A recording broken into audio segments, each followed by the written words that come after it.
Hello, everyone. Happy Friday. Thank you so much for joining this webinar from different parts of the world, from different time zones.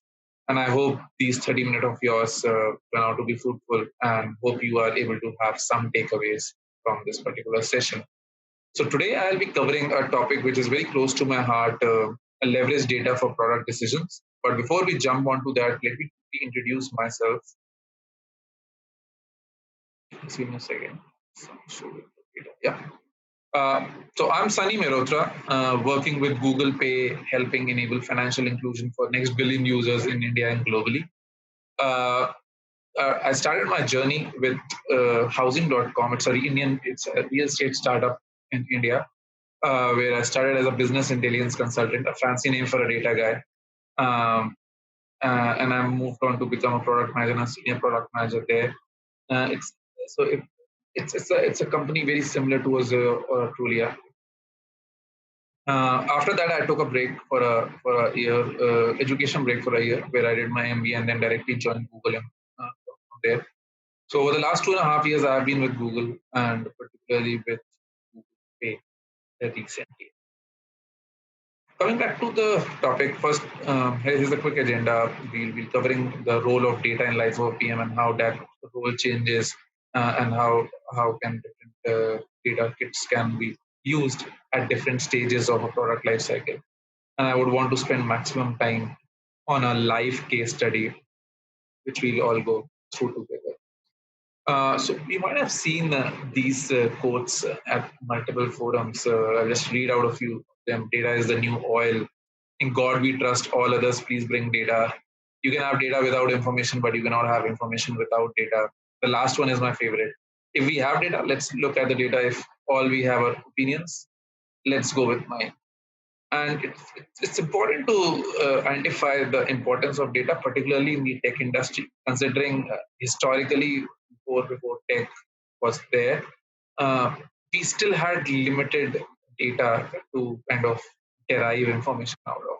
In any other industry that the our forefathers and other civilization has kind of operated in, but because of the value tech adds and the possibilities of tracking as much information we can possibly, we are in this industry is in a much better position to take as much informed decision as possible, which was not earlier. But coming back to the topic at hand, what is the role of data in life of a PM? And I'll start off with a very uh, mis- a very abused statement, I would say. I am the CEO of a product. To some extent, it's true, but because you still own the product growth, the product lifecycle, and you take own the decisions of that particular product feature, but you still have to do all of this without authority. So you would be working with stakeholders across engineering, analytics, UX, testing, business, finance, and a lot more. And it becomes important to lead by uh, lead by influence and not authority particularly. And I rate those PMs very high, which who are able to empower their entire team to take decisions, and that can possibly happen only and only when um, your team is aware what are the problems we are trying to solve for. How are we solving that? What are the North Star metrics we have? What are the KPIs? Like complete data transparency around the problem at hand. It will empower the entire team to take decisions, and the bottle and you will never be the bottleneck. As a product owner, you should always ensure that you are not the bottleneck for any decision that needs to be taken around data. And if you are able to empower the entire team, if the entire team is able to come take the same decision as you were supposed to do, take, you should definitely rate yourself 5 stars as a product manager. Um, Here are a few of the terms mentioned here, which I call as data vocab that every PM should resonate with, and each and every topic mentioned in on this bullet list is a webinar on its own, and you'll find bunch of materials on these fronts. But yeah, I just wanted to highlight and note some of these, and it's very important for a PM to know each and every term here. So if you don't know or if you're not familiar with few of them, I would request you to go back and probably understand that what a particular term means here, and so definitely deep dive and try to figure out if you can take those learnings back into your product decisions. So before, but still, I'll still maybe talk about some of these metrics or some of these vocabulary data words that we see here. So first and the most important in the product life cycle to begin with is product market fit.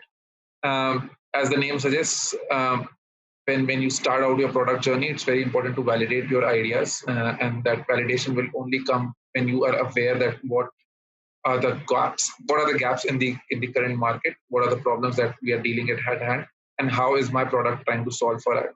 And if your product is able to solve for it, and that can also be measured through a bunch of metrics around user feedback, retention, people coming back your to the app to use your product or not, and that would kind of establish the fact whether you have achieved a product market fit or not. Another metric another thing that is possibly very important is North Star metrics and counter metrics. So it's very important to have one single North Star metric that every product should chase. For example, Netflix or a YouTube. For them, a North Star metric would be total watch time on their platform, and that is something that each and every individual should chase in any sort of a conflict. But then, to ensure that this particular metric is not abused or is not gamified, there are also counter metrics to ensure that this particular North Star metric is chased in the right manner. For example, on an e-commerce company, if your North Star metrics is traffic, you might want to have traffic through multiple channels, paid, unpaid, and might abuse the entire platform with by chasing that North Star metrics. But if that traffic is not converting on your platform, then it's of no help to the business. So even if your product features North Star metric could be traffic, a counter metric to that could be conversions, and hence counter metrics always plays a role whenever you plan out a North Star metric. Funnel analysis is another thing that a PM should always be aware of. You should be aware of the core experience you have built for your product and each and every step that is required to achieve the goal uh, through your product. And you should measure each and every step of that particular funnel and understand where are the leaky buckets and where can you possibly plug in to ensure and optimize for. So this funnel should always be at the back of your mind, and even if someone wakes you up at 3 a.m. in the morning, you should be able to answer some of the questions around funnel. Cohort analysis is usually done when you're building out a lot of features over a period of time, and you want to see how is that changing with the new set of folks that are adopting your product for the first time. So you would want to see how, first of all, users' behavior change over the period, and then you would also divide that into some sort of cohort to see how is that experience different from users who would have signed up on my app or on my product 6 months back. Another thing, segmentation analysis is primarily around dimensions against which you can divide your users. I might have a different mode of payment. I might have been acquired um, uh, through a different channel altogether. I might be using Uber luxury, and I might be operating out of tier one city versus a tier two city for someone else. So there are a bunch of dimensions against which we are able to classify our users or our problems. And then we try to do some sort of segmentation analysis to understand which is the best combination that is working out for us, and we are able to chase these North Star metrics. And then we try to optimize for other segments as well, and try to understand that what is working out for one and not for the other. Another thing that usually comes with scale is experimentation, and that is one of the biggest live thing that a PM should be on top of. And experimentation could be of multiple types. A/B testing is definitely one of the most used or most preferred in the industry, and that A/B experiments will always help you understand whether you are building the right product in the right manner or not. All the other analysis or all the other things that you do is primarily offline. Experimentation always gives you a real-time feedback of whether the product is working or not. Again, then conversion, engagement, retention are some of the core metrics of a product, and the value of each of them vary vary depending on where your product lies in this their life cycle. Another thing that is very important as a pitfall is causation versus correlation, and this is where PMs usually fall into by observing multiple data points and seeing some sort of correlation and driving causation out of it.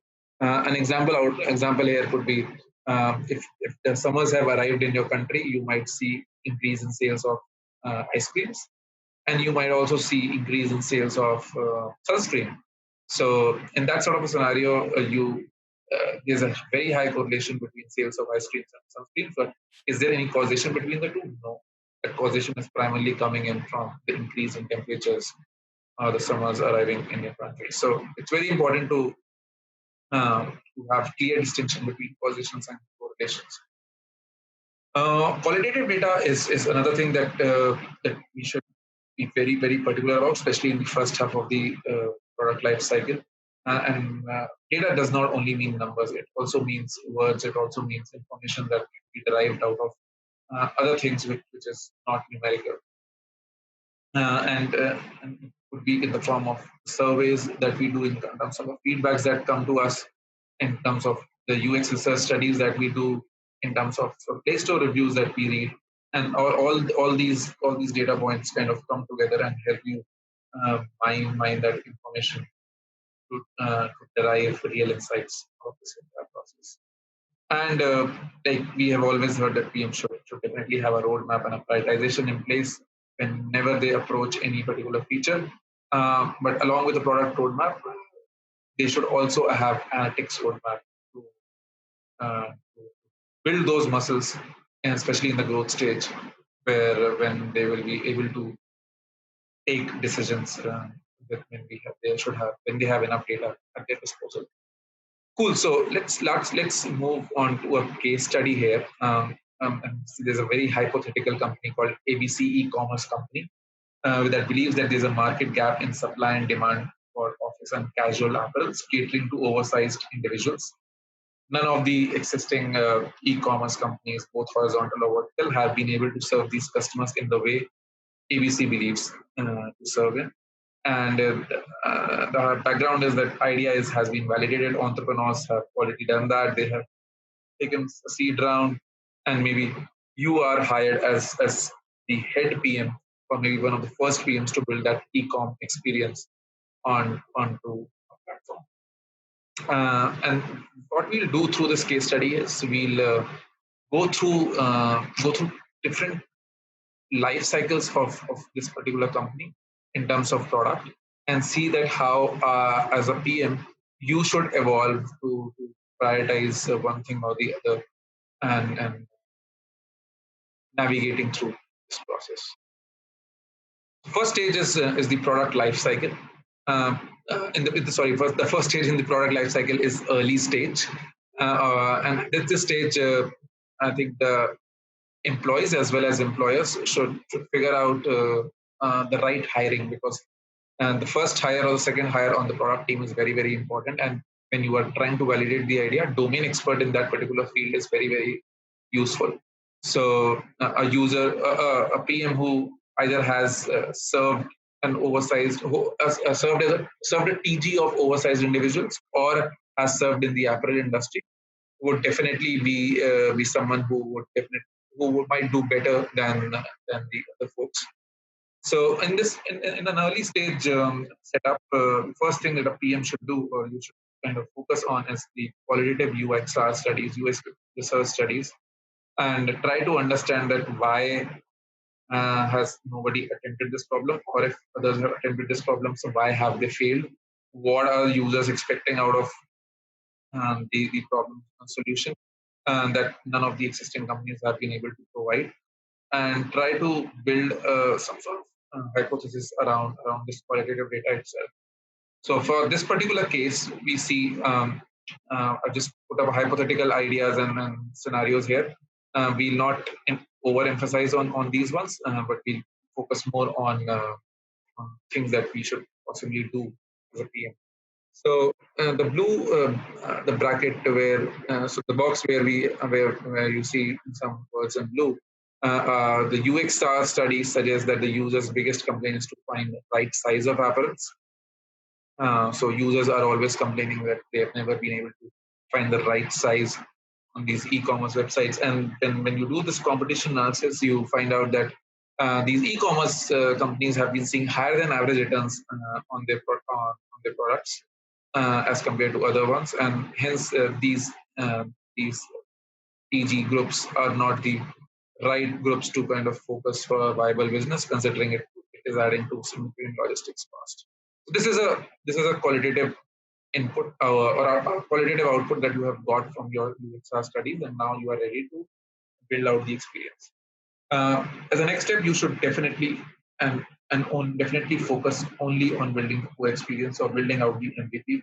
There might be a bunch of ideas that might be coming your way from the founders, from other folks around you, but it's very important to say no at this point of time because of three major reasons. One, um, you won't have enough money. Um, Two, you don't have enough time, considering you would be asked to build out some sort of a version in 6 to 12 months. And three, you don't have enough talent pool. You don't have access to all the engineers in the world, so you will only be having limited folks. And hence, it becomes very, very important to prioritize at this point of time and understand that what is that core experience I want to build and validate before I do anything else. And one disclaimer, sorry, I forgot to mention at the start of the case study, is that there are hundreds of things that you would want to do as a product manager in the early stage or any stage of the product life cycle, be it working with UX, engineering, and other folks. But I have particularly double clicked on things that you would have to do from a data lens, and try to understand what are the tools available at your disposal to make some of those valid product decisions at different stages. Cool. So once you have built the MVP or if you planned out the MVP, you should set up the objectives and key results before you enter the next phase, because you should be very, very clear, crystal clear on what are you trying to achieve through that experience and how will you measure the success of that experience through those key results. The next step, the obvious step would be to set up those events and actions, tracking for those events and actions, so that you are in a position to measure some of those objectives mentioned. Third step.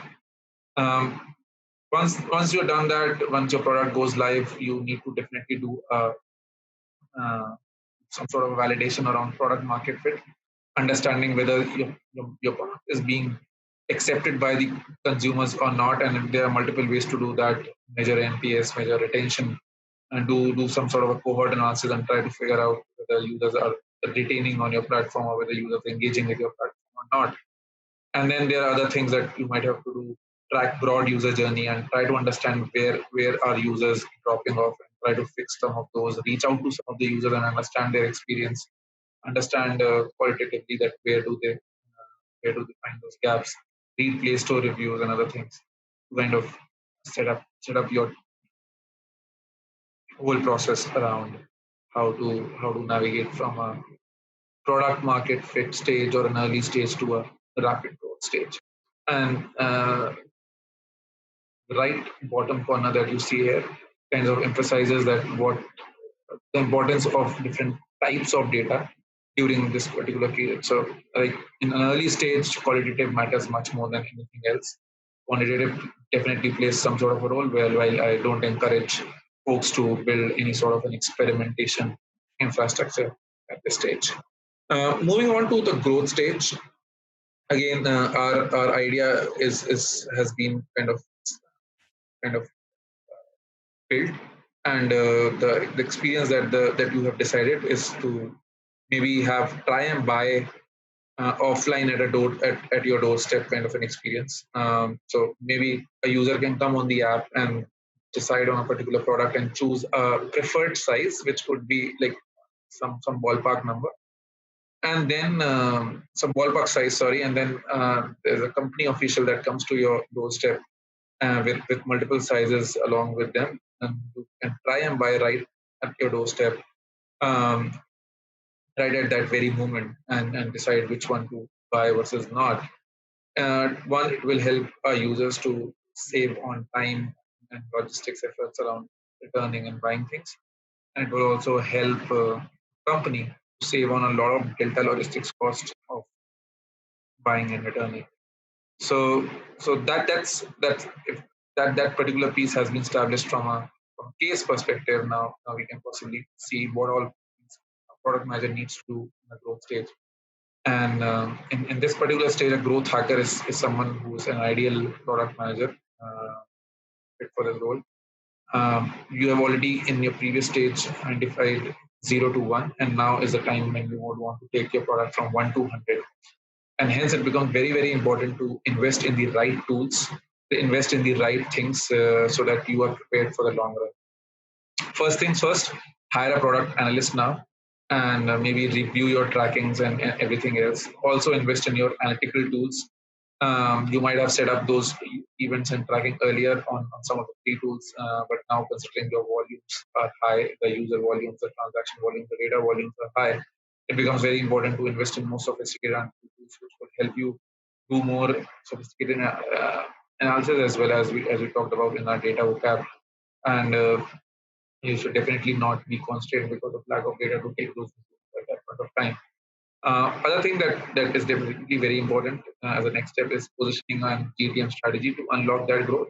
You should definitely understand what all users were using your product in your first step, in your first stage, and try to understand, in particularly in growth stage, how do you want to differentiate yourselves and how do you want people to perceive about your brand. I will not specifically deep dive here, considering it's out of scope for data kind of a topic, but definitely read about it, and it's a very important step in the growth stage.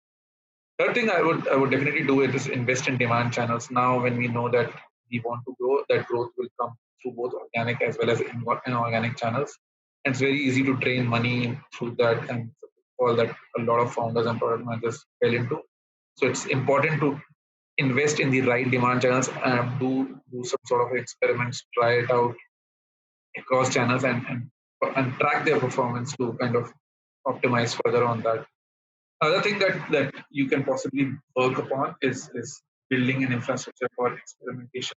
I understand that in the growth stage, because of lack of time and we want to move very swiftly, we do not have experimentation for all features, but we should definitely have some sort of an infrastructure and have some features definitely go through those experimentations.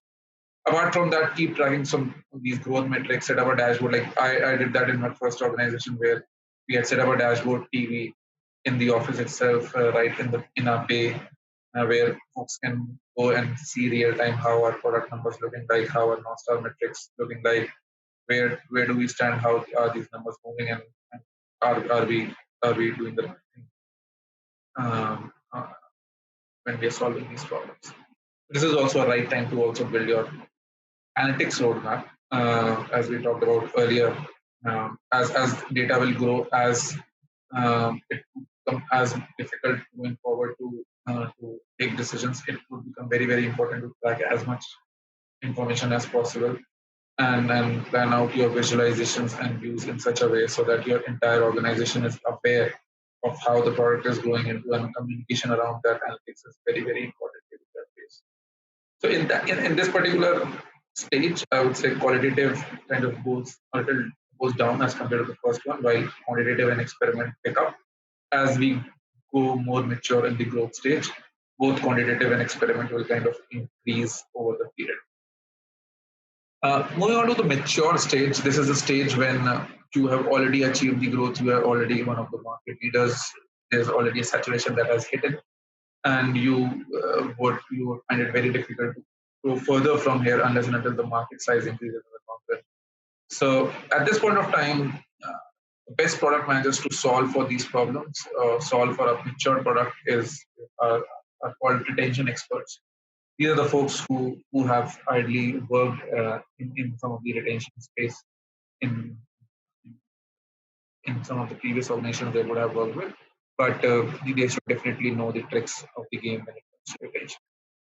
In this particular stage, the first things first, experimentation plays a very, very important role. Because the data size is very high, you might have all possible TGs that you would want to serve for. It becomes very, very difficult to to release any feature without experimentation or hypothesis in place, considering you have everything to lose and very little to gain. So you need to be very, very particular about the new things that you would want to release and see if it is not bringing down any of the existing metrics. Um, Again, as I talked earlier about it, we should definitely double down on retention metrics, be it 7 day, 28 days, 6 months, depending on the product and the industry you are operating. You should definitely have these retention metrics available and try to see it across cohorts and figure out whether these users are, whether a particular set of users are leaving us or not. This might also be a good time to build in-house analytics capabilities, considering it's a significant cost, and assuming that you are already in the mature stage of the company, you are here to stay for years and decades to come. It's important to save on cost and also build on those flexibilities to even have a stronger muscle on some of the decision making and analytics. It's also a good time to do some sort of mature segmentation of analysis now when we have a lot of data and we know that the growth opportunities are very limited. So it's very important to do those mature sophisticated analysis and identify where is that juice that I can possibly extract in the entire life cycle. And once you have the loyal customers who have been coming back on the platform again and again, it's very important to continue on that, focus on the customer loyalty and delight, ensure that users are being served, and maybe you're solving more problems for users beyond what you have already started with. So in this particular stage, experiment takes the center stage. It's the biggest focus point for you. And quantitative still is high, and qualitative goes further down this particular stage because of the scale that you are operating at. Cool. I think we covered this product life cycle, and there are a few parting thoughts that I would want to share. So, if you want to start your data-driven PM journey, the first step that is not mentioned here is what product life cycle do you want to work with? There are folks who want to work with an early stage startup versus growth stage startup. It becomes very, very important to decide that based on some of the terms I mentioned earlier. You need to be a domain expert, or you should definitely be a domain expert if you want to join as a first or second PM of an organization. And if you are more of a expert in a particular field, be it conversions, retention, engagement, or anything, you should look out for more mature organizations to see if you can add your expertise there. On this particular slide, I've just captured some of the things that you should do once you have accepted the offer and you have joined the organization and you would want to start off your journey as a data-driven PM. First thing first, get to know your data org structure. There might be data scientists, data engineers, data analysts, product analysts in your company, and they might be reporting either into product teams or they might have their own independent vertical on their own. They might be a shared resource versus a complete resource on your team. So it's very important to understand what is the leverage that you have in the entire org structure. Then second thing, as you are as data also existed before you would have joined the organization, you need to understand what are the existing data tools and get yourself comfortable with some of those tools. Understand that how do they work, how you can do some of the things on your own on that particular tool to help you take those decisions. Three, and there's a constant debate on uh, what all level of technical expertise do PMs need to have on this one, and there are situations when only SQL versus do SQL, do R, do Python, build models, build ML models, deep learning neural network models, and I think a right answer to that is that it totally depends on the industry and the product you're working with. If you're building an ML product that is fully driven by the neural networks, then you ought to understand that part of it. Because then only you will be able to do justice to that. But at the least, you should be at least SQL trained, if not, if to be called a data-driven PM. Fourth, get on top of your KPIs. I think that's the most important part. You should be aware of each of the top KPIs and what are the driving factors around that. And maybe fifth is an optional one. If you should definitely get hands-on with some of the product launches that are happening immediately, at least on one or a couple of occasions, where you test out the data tracking and understand, sit with engineers, try to understand how that data tracking is happening and how it is culminating, and those data pipelines are being piped into some of the existing tools that you have where you see the data. Once you have done all of this, I think the sixth and the most important question is the sixth and most important point is that you should question each and everything. There might be some sort of lethargy before you would have joined, and people might believe that this is the only way to do something. But then, as a fresh perspective, after seeing all the data, you should question each and every premise that you see within your team, and try to seek answers to.